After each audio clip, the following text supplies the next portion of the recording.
Gente querida, hoje a gente vai fazer uma coisa diferente. Diferente não ruim, diferente bom. Hoje a gente vai ler um texto bíblico que está lá em Filipenses 4:4.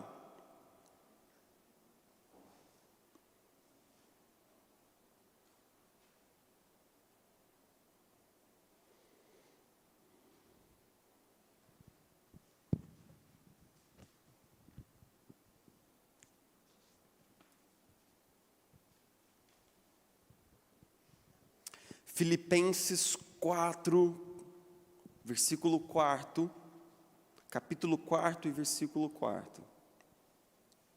E eu vou convidar você para ler junto comigo, tá bom? Porque é só um versículo. Se você tiver com aquela Bíblia elétrica marota aí, essa é a hora de usá-la. Filipenses 4, 4. Vamos lá? Vamos ler todo mundo junto? Dizendo assim: alegrem-se sempre no Senhor. Novamente direi, alegrem-se. Vamos ler de novo? Alegrem-se sempre no Senhor. Novamente direi, alegre-se. Nossa cultura é muito fissurada com a noção de felicidade. Eu não sei se você já ouviu essa frase, em que as pessoas falam assim, quando a gente está falando de discussão conjugal, né? Você quer ter razão ou você quer ser feliz? Não tem essa frasezinha marota, tipo assim, para de discutir, para a gente marido é bom, rapaz, porque a gente já aceita logo que a gente está errado, e já aceita que a esposa está certa, e a gente já vai ser feliz logo, não funciona assim?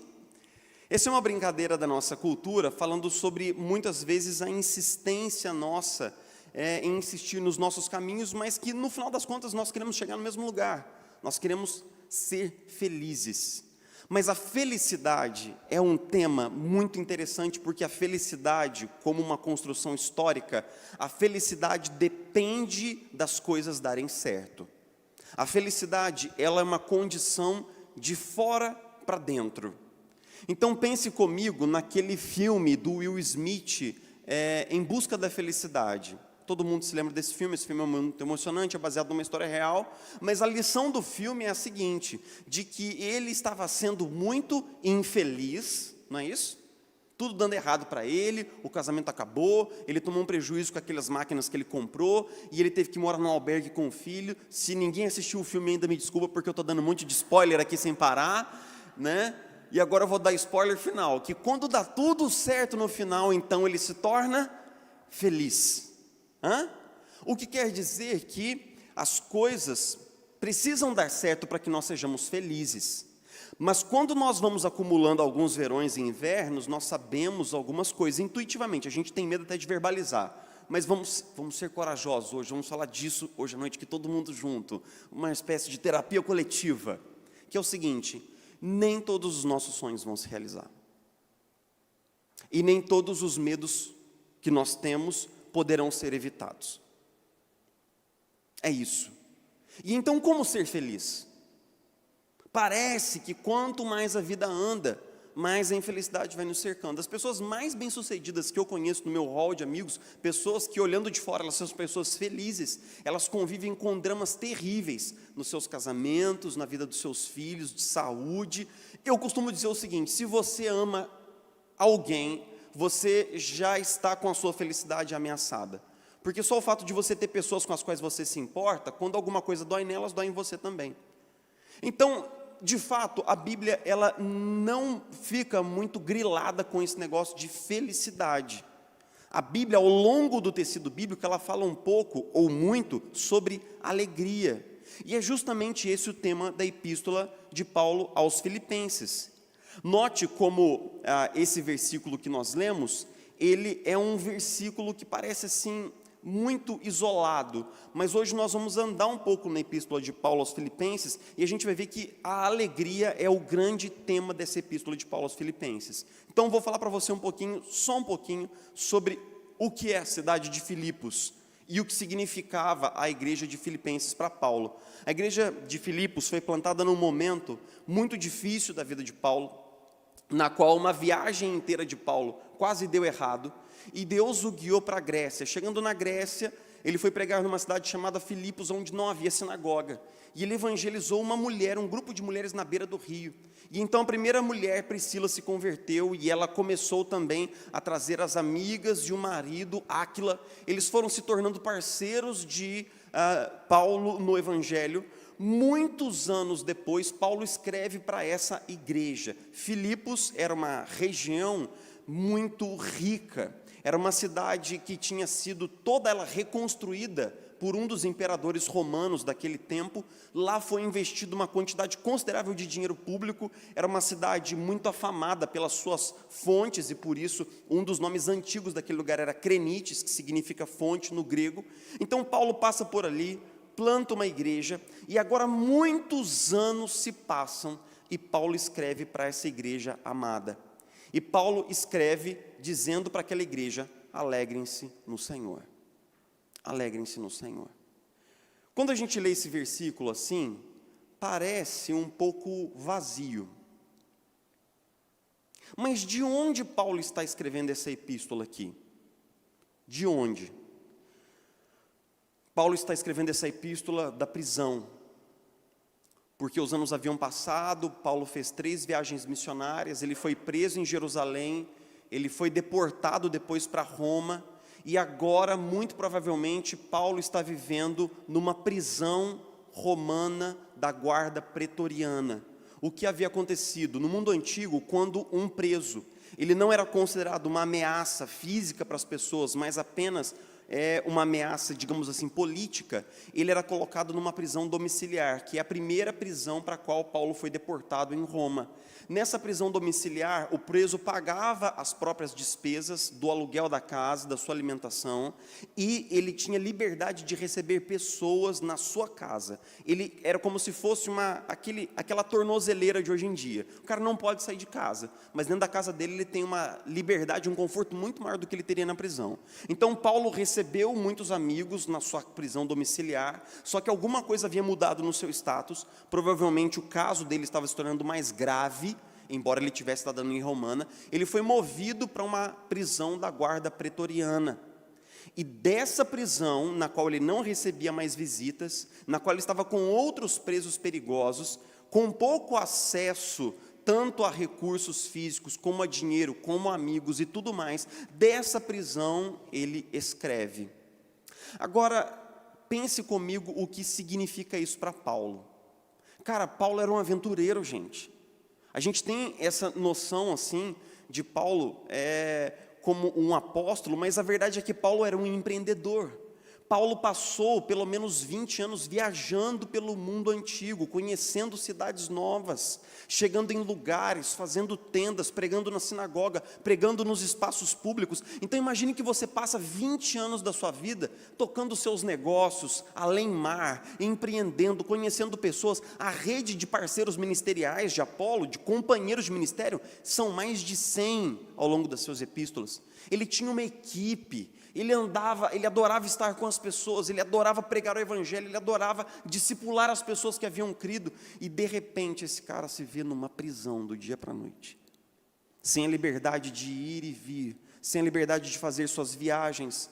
Imagine o que isso significava para Paulo, lembrar que um dia ele esteve num navio com o rosto batido no vento, sentindo o cheiro da maresia, e agora ele estava lá, apodrecendo na prisão, esquecido por tudo e por todos. Paulo perdeu tudo pelo evangelho, inclusive a sua liberdade, perdeu seus amigos, as igrejas que ele amava. Paulo perdeu tudo. Ele havia ficado numa prisão domiciliar, mas agora ele estava numa condição de prisioneiro mesmo. E pior do que isso, Paulo cita na sua epístola aqui, no capítulo 1, versículos 20 a 21, e principalmente no capítulo 2, 17, ele fala assim: contudo, embora eu esteja sendo ofertado como uma oferta de bebida, ou seja, aqui Filipenses 2,17, contudo, mesmo que eu esteja sendo derramado como oferta de bebida. O que ele está dizendo aqui? Ele sabe que muito possivelmente ele não sairá da prisão, porque o caso dele estava se tornando cada vez mais grave. Ele sabe que ele não vai sair dessa ileso, e ele sabe que a morte dele pode ser de hoje para amanhã. Então Paulo estava preso, Paulo sabia que ele podia ser executado em qualquer momento, ele reconhece a tristeza do momento. Se você ler aqui Filipenses 2:27, ele diz assim: de fato ficou doente, falando do seu colaborador, e quase morreu, mas Deus teve misericórdia dele, não somente dele, mas também de mim, para que eu não tivesse tristeza sobre tristeza. Ou seja, como se Paulo estivesse dizendo assim: rapaz, o negócio já está muito difícil aqui para mim, então esse meu parceiro no evangelho, ele quase morreu, mas ainda bem que isso não aconteceu, porque senão eu teria tristeza sobre tristeza, senão eu já estou entristecido pela minha situação, eu ficaria mais entristecido ainda.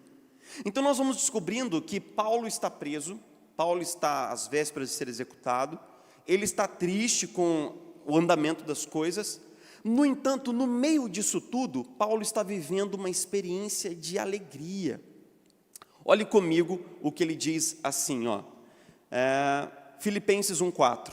Sempre, em todas as minhas orações por vocês, sempre oro com alegria. Ele diz: em todas as minhas orações por vocês, sempre oro com alegria. Um pouquinho para frente, em Filipenses 1:18 e 19, ele diz assim: mas o que importa? O importante é de qualquer forma, seja por motivos falsos ou verdadeiros, Cristo está sendo pregado e por isso me alegro. Mais um pouquinho, em Filipenses 2:2, ele diz assim: completem a minha alegria. Lá em Filipenses 2:17, ele diz assim: contudo, mesmo que eu esteja sendo derramado como oferta de bebida, sobre o serviço que provém da fé que vocês têm, o sacrifício que oferecem a Deus, ele diz assim: estou alegre e me regozijo com todos vocês. Filipenses 4:1, portanto, meus irmãos, a quem amo e de quem tenho saudade, vocês que são a minha alegria e a minha coroa, permaneçam firmes no Senhor.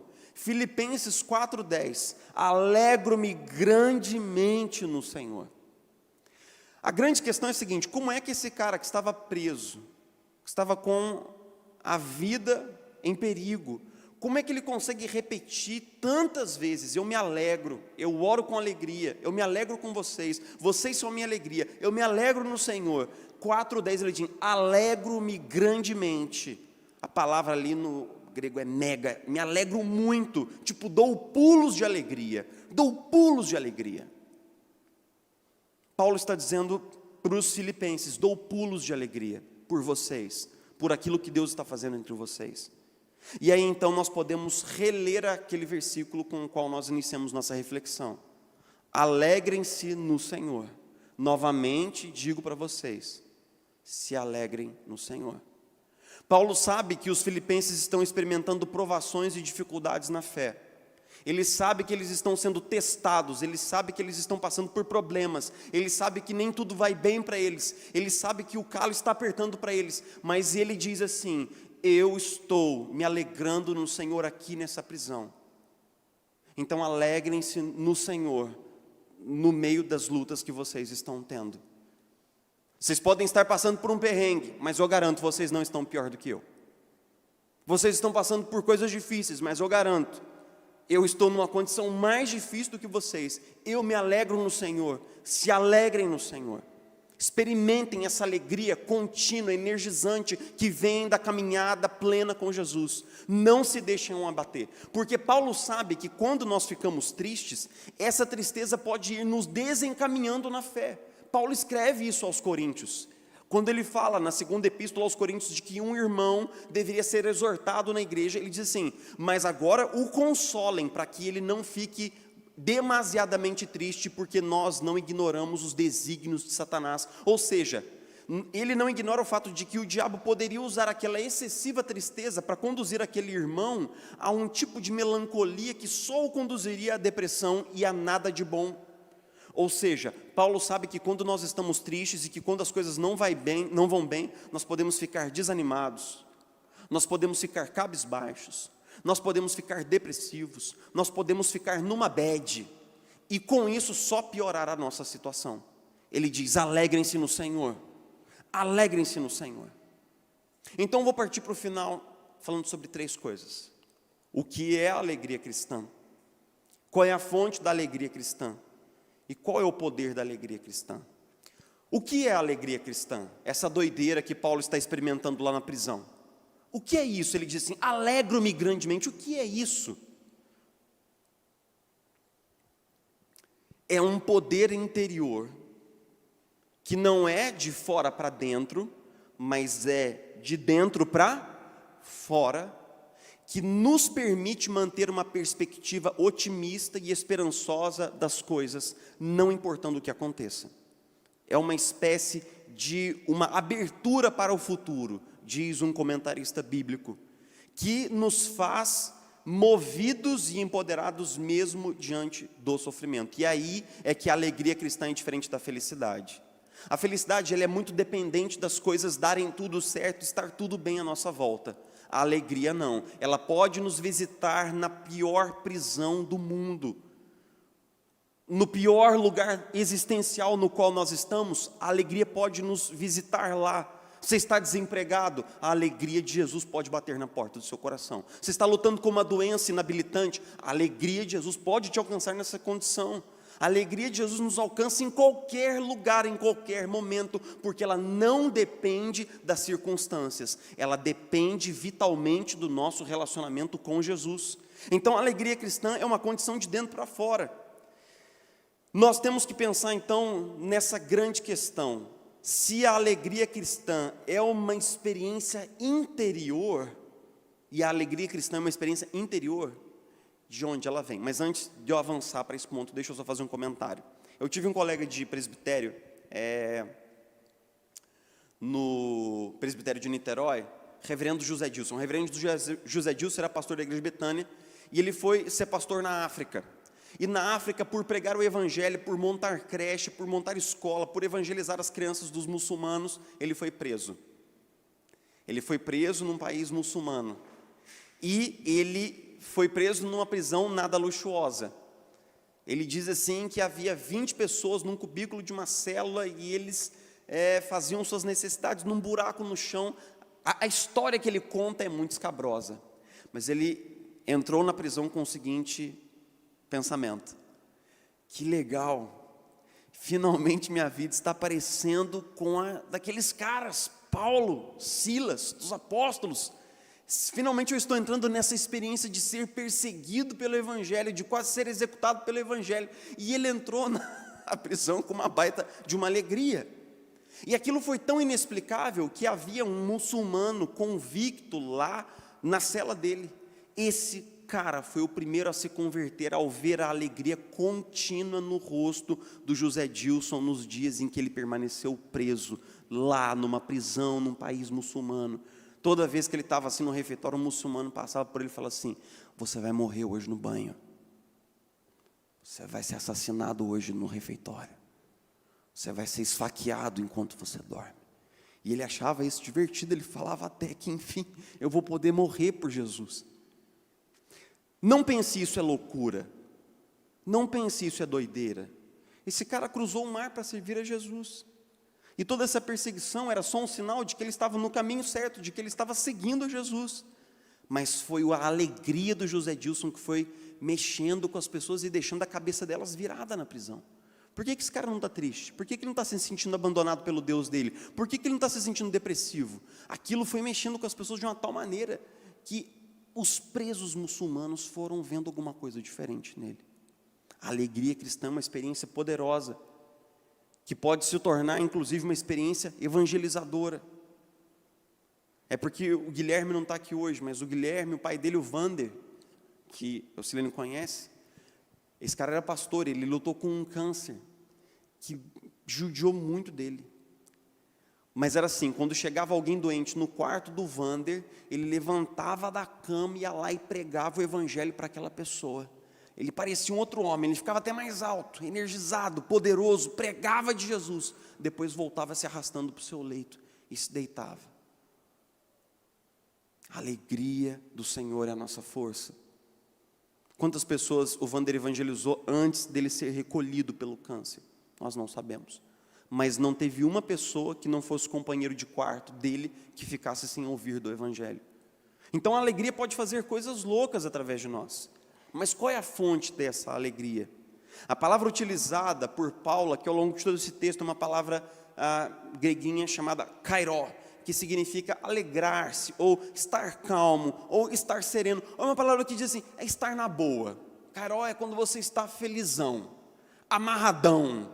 É quando você está assim, tudo bem, tudo sossegado. É quando você sente aquela paz interior. Essa palavra ela era muito usada em saudações, dizendo assim, fique bem, Kairó, fique bem. É do tipo assim, esteja bem, sinta-se pleno. Mas de onde vem essa alegria? O que diz o versículo que nós lemos? Paulo diz assim, outra vez lhes direi, alegrem-se no Senhor. Isso é um detalhe, mas faz toda a diferença. A alegria que Paulo está falando não é um mero otimismo humano, não é um do tipo assim, seja otimista, pense para frente, olhe para o alto, compre uma camisa escrita fé e ponha no peito. Não é isso. Ele está falando assim, alegre-se no Senhor. E no Senhor dentro do nosso relacionamento pessoal com Jesus, é a alegria de ser amado por Jesus, ser cuidado por Ele, de ser uma ovelha dEle. É a alegria de conhecer a Jesus e a salvação que nós temos em Jesus. A felicidade é quando nós encontramos paz, valor pessoal, aceitação, amor, realização, sucesso, propósito, nas circunstâncias à nossa volta, que tem que dar certo. Quando elas dão errado, essas coisas elas vão desmoronando. A felicidade, ela se esvai. Mas a alegria é quando nós encontramos paz, valor pessoal, aceitação, amor, realização, sucesso, propósito em nosso relacionamento pessoal com Jesus. E isso não pode ser tirado de nós. E por fim eu quero dizer para vocês, qual é o poder da alegria? Paulo comanda aos filipenses, alegrem-se no Senhor. Um comando é algo que nós podemos fazer. E por isso que esse texto, ele é tão simples e ao mesmo tempo tão pinicante. Porque é o seguinte, Paulo não é bobo, ele não vai falar assim, chute a lua, voe com as gaivotas. Paulo não vai comandar uma coisa que é impossível de ser feita, ele só comanda aquilo que nós podemos fazer. Então, se ele está dizendo, alegre-se, é porque existe algo que nós podemos e devemos fazer para encontrar a alegria em Jesus. Vocês entendem? A alegria não é uma coisa que acontece para nós. Da mesma maneira que a plantinha que você tem lá na sua casa, não é uma coisa que acontece. Eu sei disso, porque eu já matei um tanto de plantinha na minha vida. Se você não regar, se você não tiver intencionalidade, ela morre mesmo. Então a alegria depende de intencionalidade, ela depende de esforço. Alegre-se é um imperativo, é algo que nós devemos fazer, é algo que está em nosso poder fazer. Então, como é que nós podemos nos alegrar no Senhor, quando nós passamos a buscar em Jesus essa perspectiva, esse otimismo, essa esperança, e, sobretudo, quando nós passamos a experimentar o poder que tem da alegria? Pense comigo, Paulo estava numa prisão. Se você fosse preso de hoje para amanhã, injustamente, Paulo só fazia o bem para as pessoas, nós sabemos disso. Ele era um homem que curava as pessoas, que dava esperança às pessoas, ele foi preso. Se você fosse preso de uma forma tão injusta, o que você sentiria lá na prisão? Eu não sei o que você sentiria, mas eu sei exatamente o que eu sentiria. Porque eu conheço meu coração. Eu me sentiria um coitado. Minha esposa está rindo porque ela sabe que é verdade. Olha lá.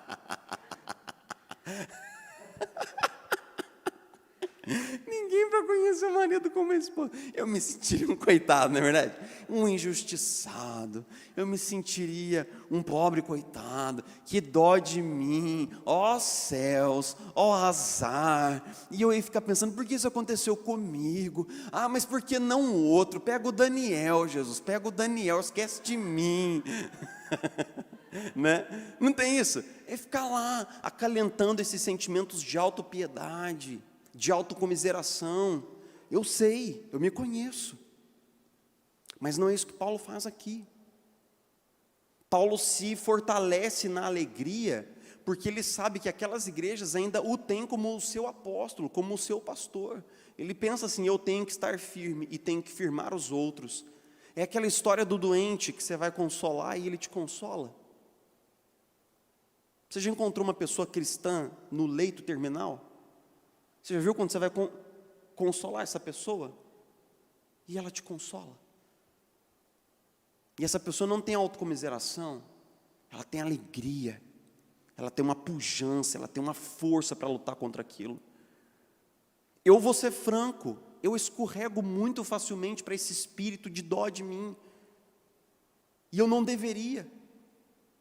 Eu preciso ser fortalecido no poder da alegria que vem do Senhor. Mas eu acredito que isso também vale para você, vale para nós. Você está passando por um perrengue, você está para baixo, com um semblante derrotado, olhando, coitado de mim, nada vai dar certo. Levante a cabeça, coloque a espinha ereta, ande fortalecido. O Senhor é sua força, o Senhor é contigo, Ele não vai soltar da sua mão, Ele sabe aonde Ele quer chegar com você. Então caminhe ereto, fortalecido no poder dessa alegria que nos visita. Sinta-se abraçado, aconchegado, energizado por um Deus que caminha com você. Ele nunca diz vai, Ele diz vamos, nós vamos juntos. Esse Deus de alegria nos visita na nossa dor, no nosso sofrimento. Nós não precisamos escorregar a ladeira sinuosa da depressão. Não, nós podemos experimentar o poder da alegria que habita em nós. Você se lembra que em Atos 16, Paulo, depois de evangelizar uma moça que estava endemoninhada, em Filipos mesmo, depois de expulsar o demônio daquela menina que fazia previsões do futuro, ele foi preso. Mas antes de ser preso, ele e Silas foram submetidos a uma espécie de uma tortura romana, da quarentena romana. Eles amarravam um cara no tronco assim, com as duas mãos, costas desnudas. Eles pegavam um pedaço de madeira, muitas vezes assim irregular, e eles batiam no cara 40 chibatadas menos uma. Paulo e Silas entraram na cadeia com as costas sangrando, com o corpo moído, talvez até com a cabeça, né, porque os soldados romanos eles eram crudelíssimos, eles saíam, não tinha lado certo de bater. O lado certo de bater é o cara do lado do avesso e do lado certo. Eles entraram sangrando na prisão, os carcereiros viu aquilo, e a noite entrou. E no meio da noite o texto bíblico diz assim: Paulo e Silas cantavam louvores a Deus. De madrugada. Eles cantavam louvores a Deus na prisão. O coração deles estava cheio de alegria, porque finalmente eles estavam vivendo com todo o seu coração para a glória de Jesus. E enquanto eles cantavam, um terremoto sacudiu a cadeia e todas as portas se abriram. E então o carcereiro imaginou que todos os presos haviam fugido e já preparou a espada para matar a si mesmo. Então Paulo gritou: não faça isso, nós estamos aqui. Ninguém saiu. O carcereiro foi lá, lavou as feridas de Paulo e de Silas, e ele falou assim: eu quero ser batizado. E aquele carcereiro foi convertido, e eles disseram para ele: se você crer, será salvo, você e toda a sua casa. Toda essa história poderia ter sido diferente se eles não tivessem tão empoderados pela alegria que vem do Espírito Santo. Mas eles estavam. Jesus é a nossa alegria. Jesus é a nossa alegria, eu não tenho dúvida. E por que Jesus pode nos dar tanta alegria? Porque Ele suportou uma tristeza indizível. Indizível. A cruz foi um momento de tristeza. Mais do que isso, foi um momento de uma tristeza cósmica, uma tristeza que nós não conseguimos imaginar. Porque na cruz Jesus não perdeu apenas sua dignidade, sua vida, não perdeu apenas seus amigos, porque foi abandonado por todos, não perdeu apenas a proximidade da sua comunidade. Na cruz ele perdeu aquilo que nós sequer somos capazes de imaginar. Ele perdeu o senso imediato da presença do Pai. O clamor de Jesus na cruz: ó Deus, por que me abandonaste, por que me desamparaste? É o clamor de alguém que nunca havia experimentado aquela distância do Pai em toda a eternidade, mas naquele momento específico, Jesus experimentou uma tristeza, um tipo de tristeza, um distanciamento do Pai que nós não conseguimos mensurar ou nominar. E Jesus levou sobre si toda a tristeza, sabe para quê? Para que eu e você pudéssemos ser alcançados por uma alegria que nós não também podemos explicar. Uma alegria única, uma alegria que vem de Jesus. E é sobre essa alegria que eu quero orar com você agora. Jesus, Mestre querido e Senhor, obrigado porque exatamente agora na nossa vida existe alguma coisa que não está no lugar. Existe alguma coisa machucando, entristecendo o nosso coraçãozinho. Mas Jesus, nossa oração, nosso pedido é para que nós possamos experimentar da alegria prometida na Tua palavra. Nós queremos sim nos alegrarmos em Você. Porque nós sabemos, Jesus, que independente do que aconteça, o Senhor estará conosco. E de que Você já fez tudo, Jesus, para que nós pudéssemos experimentar uma nova vida. Uma nova vida. Uma vida plena. Uma vida viva. E Jesus, nossa oração é: vem derramar da alegria do Teu Espírito sobre nós, no nosso casamento, na nossa família, na vida dos nossos filhos. Vem derramar de uma alegria que nos dá otimismo, energia e perseverança diante do sofrimento e diante das lutas. Não permita, Jesus, que nós nos sintamos abatidos, vencidos. Não permita, Senhor, que a depressão nos arraste. Não permita, Senhor Jesus, que a tristeza nos leve embora.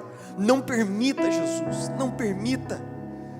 Derrama, Jesus, sobre nós como que uma chuva abundante de alegria do Teu Espírito, que nos dá perspectiva do que o Senhor quer fazer e do que o Senhor já decidiu fazer em nós e através de nós.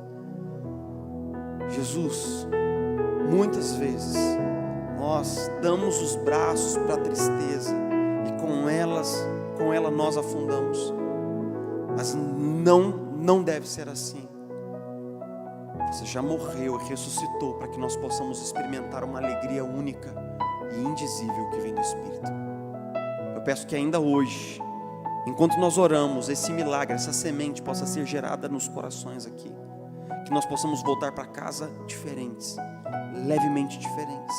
E que essa alegria possa crescer dentro de nós. Porque Jesus morreu e ressuscitou para o nosso bem. Nós oramos assim, em nome de Jesus.